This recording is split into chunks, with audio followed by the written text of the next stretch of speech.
evening from New York. President Obama has just concluded his third formal news conference on this, the occasion of his 100th day in office. In October of 2008, before he'd even won the election, he said, quote, "The first 100 days is important, but it's probably going to be the first 1,000 days that makes the difference." Accordingly, then, in our fifth story tonight, President Obama's news conference on the completion of his first 100 of his first 1,000 days. He referenced hundreds upon hundreds of days.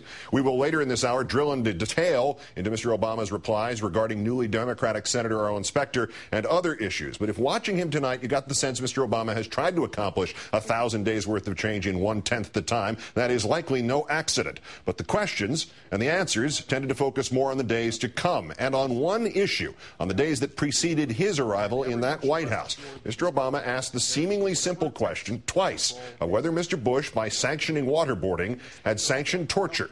Instead, he condemned Mr. Bush's decision by invoking one of Mr. Bush's heroes.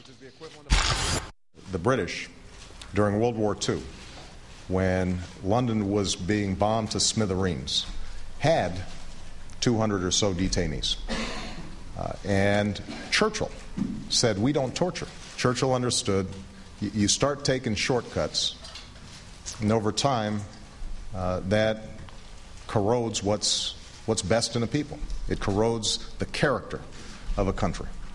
And in addition, he said, to the damage done to the country's character, there remains the simple fact that it does nothing better than honorable interrogation to prevent damage to the country itself.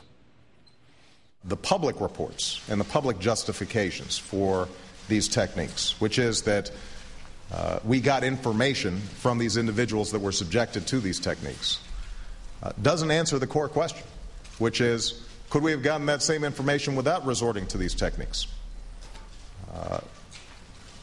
And it doesn't answer the broader question, are we safer as a consequence of having used these techniques? Mr. Obama himself provided the well-documented answer, no, it does not make us safer. It did, as we now know, make us less safe, in the whole, certainly. And while he was less than meticulous about answering the question of whether Mr. Bush had sanctioned torture, he got a chance to display his sense of humor by being overly meticulous with a very different kind of question. During these first 100 days, what has surprised you the most about this office, enchanted you the most about serving in this office, humbled you the most, and troubled you the most? Let me write this down. Surprised. Right, troubled. I've got, what was the first one? Surprised. Surprised. Troubled. Troubled. Enchanted. Enchanted, nice. And humbled. And what was the last one? Humbled? Humbled. Thank you, sir. All right. Watching Mr. Obama for us tonight, MSNBC political analyst Howard Fineman, also senior Washington correspondent and political columnist for Newsweek magazine. Good evening, Howard. Hi, Keith. The overarching message that the president was trying to send tonight, what do you suppose it was? Well, mine is admiration for Jeff Zeleny of the New York Times for getting a four-part question, knowing that the A student, President Obama, would be determined to answer or fill up the blue book, you know. Look, the overarching message here is, to me, one of a guy who says, on the one hand, boy, have I been dealt a lot of crises to deal with, 2 or 3 times the number that a typical president has. That's what he said. And yet a guy who clearly relishes the job and who doesn't mind drilling down into specificity. I mean, this is a guy who said at the beginning of the press conference, don't forget to wash your hands and cover your mouth when you cough, who says, I'm not an auto engineer, and yet he also throws off the line, by the way, GM's got a lot of good product. How does he know? He seems to know. And who seemed to be pretty up to not only the challenge but the specifics all the way around, complaining in answer to Jeff Zeleny that he had learned to his chagrin that he couldn't order the bankers to do things or the Congress to do things, saying he knows he has to coax his way through this job in this big ocean liner, but still being impatient and determined to do it as fast as he can.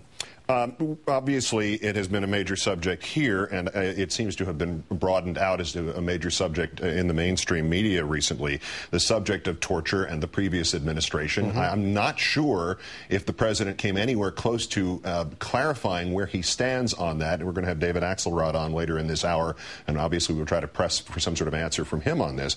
But we did get some information here about where this administration stands, not just in terms of the subject, but also in terms of the attempts made to defend the previous use of so-called enhanced interrogation by the previous administration. Well, it's a fascinating thing, Keith, because moral concerns about the war in Iraq and the methods and the rationale for the war are one of the main things that launched the Obama candidacy and presidency.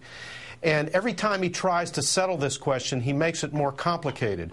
As you and Rachel Maddow pointed out a few minutes ago, by saying that the rationale used in the legal memos to justify this torture, and that's what Obama says it was, waterboarding is torture, he came right up to saying that those people need to be questioned in some other place.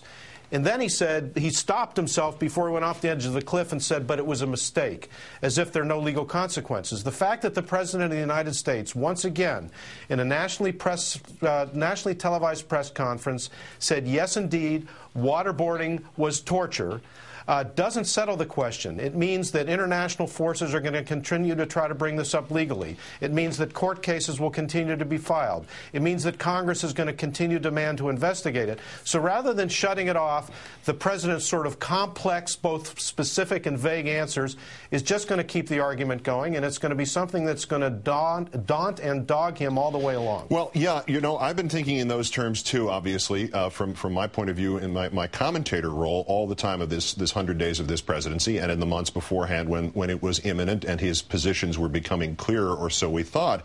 I'm wondering now, having heard that careful answer and the second careful answer and the third careful answer about state secrets and how if you're inheriting a bunch of legal cases from the previous administration, you can't turn the ship around in 1 week and you may have to continue to file, and then you decide how to rewrite these laws, and because they are, as he said, overly broad. It's as if, is it possible that he is deliberately keeping this unanswered because there is more information to come? He needs a more broader political support, more questions from Americans, from the media. Is there a sense that maybe this isn't just the A student filling up the blue book, but a deliberate attempt to keep this alive but undecided for the time being? I don't think he wants to really keep it alive. I think he knows he can't give a definitive answer. He's commander-in-chief now, Keith. In addition, he's no longer a candidate. He's president. He's auto engineer-in-chief and surgeon general with the hand washing. But he's also commander-in-chief. And you noticed in his answer to Jeff that he talked about his admiration for the troops, that his love of the military from the top brass on down. He's got 2 wars going on, and he's got a deteriorating situation in Pakistan. I thought one of the sub-headlines of tonight was his basically declaring Pakistan as practically a failed state. We've placed a lot of emphasis on it. He's got a terribly dangerous and volatile situation there. He needs the support of the military. He needs the enthusiastic advice and backing of the Pentagon. He's got a much broader portfolio, and he's going to try to not antagonize the MoveOn.org crowd that helped get him launched, while at the same time making sure that he is telling both the troops and the intelligence community that every tool he can possibly allow to happen without, as he put it, corroding the character of the country, will be available to them in the war on terror. By the way, he used, in fact, the term fragile to describe essentially the internal infrastructure, the simple day-to-day life in the nation of Pakistan. Yes. But as to the fragility that was remarkable. Of our politics here, he tried to redefine bipartisanship when the subject of the change in parties of Mr. Specter came up, seemingly as this sort of user's guide for Republicans, and he was suggesting, you know, bipartisan means sometimes you lose, but sometimes I will incorporate your ideas. Was he actually trying to talk to the American voter rather than the Republican Party there? And if so, what was the message?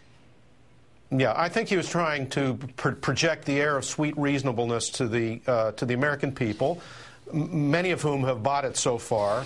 Basically told Mitch McConnell and the Republicans, and the sort of rump parliament of Republicans in the Senate, you know, I'll be glad to deal with you as long as, quote, hardcore principles aren't involved. If it's hardcore principles, it's my way because, number one, your methods didn't work. Number two, the American people rejected them. So I think he wants to cut a deal with McConnell on health care. I think he was signaling to Mitch McConnell, the Republican leader in the Senate, we can do a deal on health care. Let's see if they do it. As a backup, by the way, the budget says they can steamroller with the 60 votes if they need to, and they're going to have those votes now. Howard Fineman of MSNBC and Newsweek, much thanks as always for your time, sir. Thank you, Keith.